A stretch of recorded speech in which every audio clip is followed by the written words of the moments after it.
हे बुद्धीचं दैवत आहे. बुद्धिमत्तां वरिष्ठ. आता तुम्हा सगळ्यांना कशाची गरज आहे? बुद्धीची. शिकवलेलं आहे, पाठांतर खूप चांगलं झालेलं आहे. आणि असं म्हटलं जातं की सर्व संत व्यासपीठावर बसलेले की हनुमान फक्त भक्तीमुळे ओळखले गेले. कारण हनुमानाची ओळख कशामुळे? भक्तीमुळे. कारण त्यांनी कोणाची सेवा केली? रामाची. आणि मला तर तोच आदर्श आपल्याला घ्यायचा आहे की आपल्याला सुद्धा या समाजाची सेवा करायची. तुम्ही करत असताना आपल्या शाळेमध्ये स्वच्छता ठेवणे, झाडं लावणे, झाडाला पाणी देणे हे काम आपल्या सर्व विद्यार्थ्यांना करायचं आहे. तर मी सुनीलदादाच्या वाढदिवसाच्या निमित्ताने दादाला शुभेच्छा देत असताना त्या मेडिकल असोसिएशनकडून खूप चांगले उपक्रम होता. आज सुद्धा वया वाटपचा कार्यक्रम होतोय. या माध्यमातून आदरणीय दादांचं काम सतत मेडिकल सेवेमध्ये, मेडिकल कॅम्प असेल, रक्तदान असेल, कुठे अन्नदान असेल, सामाजिक क्षेत्रात मानवता सोबत कार्य करत असतात.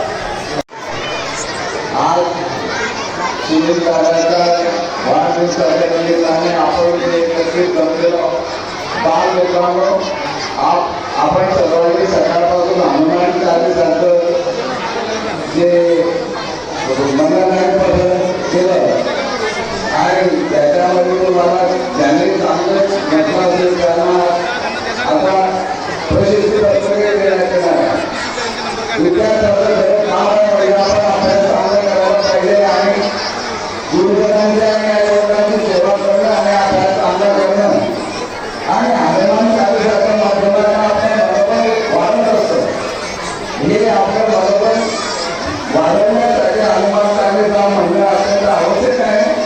मी आपल्याला सर्वांना आपण जीवनामध्ये चांगला अभ्यास करायचा, आचार विचार चांगले ठेवायचे आणि जास्तीत जास्त अभ्यास करून आपल्या स्वतःचे आणि आपल्या देशाची प्रगती कशी करता आपण बघायला पाहिजे. एवढं बोलून मी आपल्या सर्वांना शुभेच्छा देतो आणि माझे दोन शब्द